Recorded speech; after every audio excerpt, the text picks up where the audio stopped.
Magandang araw po sa atin mga kapatid sa Panginoon.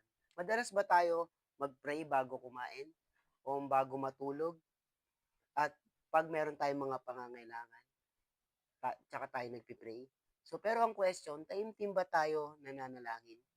Magkaiba kasi yung marami kang sinasabi pero wala naman sa puso mo at yung konti lang yung sinasabi mo pero galing naman sa puso mo. So, hindi naman ang panalangin ng taimtim ay patagalan o paramihan po ng sinasabi. 'Di ba yung totoong taimtim na panalangin yung lumalapit ka sa Diyos ng may pagpapakumbaba. So, paano ba manalangin ng taimtim? 5 bagay lang po. Unang-una, lumapit ng may paggalang at pagpapakumbaba sa Diyos.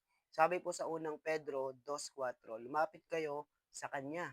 No, malinaw po na sinasabi ng Bible na pag tayo daw ay nananalangin, lumapit tayo sa Kanya sapagkat siya ay buhay na bato, itinakwil ng mga tao, ngunit pinili at mahalaga sa paningin ng Diyos.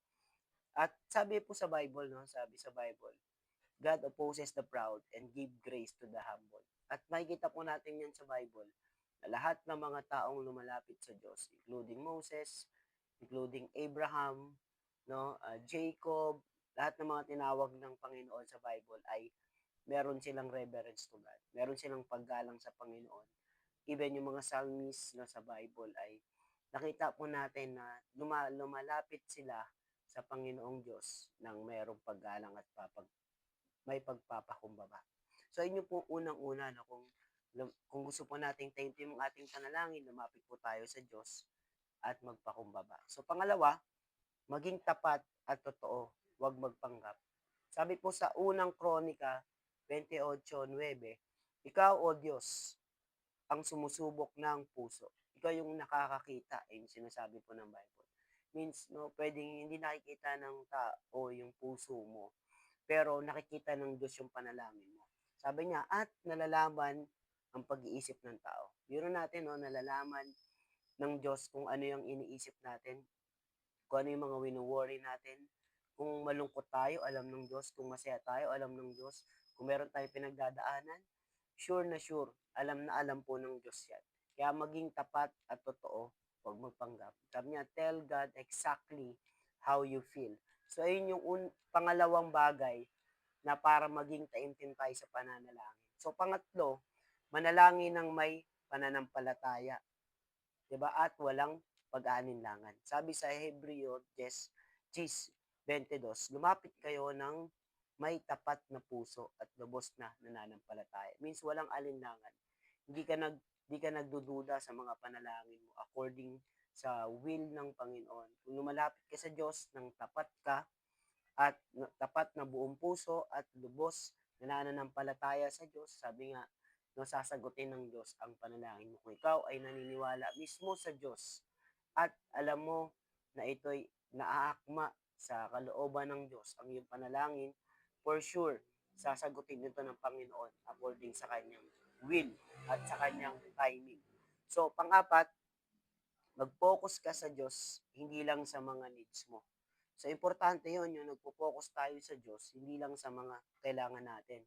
Nagpipray lang ba tayo dahil meron tayong pangangailangan o nagpipray tayo dahil alam natin, kilala natin si Lord at gusto pa natin siyang makilala. Sabi sa Mateo 26:39, hindi ang kalooban ko ang masunod, kundi ang kalooban mo. Diba? Ito'y panalangin ni Jesus nung bago siya ipako sa krus. Not my will, but your will be done. Tandaan natin, hindi sinasagot ni Lord yung mga selfish prayer natin. Pero yung sinasagot ni Lord, yung mismo, kung ano yung gusto niya mangyari sa buhay po natin. So, ayun po yung pang-apat. Mag-focus tayo sa Diyos, hindi lang sa mga needs natin. Sabi nga, seek first in His kingdom and His righteousness, and all these things will be added unto you. So, panglima, manalangin at huwag sumuko at manghina. So, sabi po sa Lucas 18:1, manatili kayo sa panalangin. Manatili sa panalangin. Huwag kayong manghina. Meaning, huwag kayong sumuko. Kung meron ba sa atin, may pinapanalangin tayo na parang feeling natin, give up na tayo sa mga panalangin natin. Sabi po ng Bible, sabi po ng Panginoon, huwag tayong sumuko sa pananalangin natin sa Panginoon. Tayo po ay mananalangin. Panginoon, lumalapit po kami sa inyo ng may pagpapakumbaba. Patawarin mo po kami, Panginoon, kung minsan nananalangin kami, Lord, na hindi galing sa aming puso, Panginoon, na hindi tapat ang puso namin. Linisin mo po kami, baguhin mo yung aming puso, at dinadalangin po namin, turuan mo po kami manalangin, Panginoon. Teach us how to pray, Panginoon, according to your will, according to your Lord God, to your word, Panginoon. Lord, kung ano po yung gusto mo mangyari sa mga panalangin po namin. Lord, ikaw po ay tapat, ikaw po ay mabuting Diyos, ikaw po ay just, ikaw po ay banal, Panginoon. At alam po namin, Panginoon, na ang aming mga tagapakinig, Panginoon, sa devotional na to, Panginoon, ay pagpapalain mo. Maraming pong salamat sa pangalan ni Jesus. Amen and amen. Kung ang mensahe na to ay nakatulong sa'yo, pwede mo siyang i-share sa mga kaibigan mo para marami pang matuto patungkol sa panalangin. At wag po natin kalimutan mag-like and mag-subscribe para sa mga susunod pa na devotional natin. At lagi po nating tandaan na kasama natin ang Diyos. Maraming salamat. God bless everyone.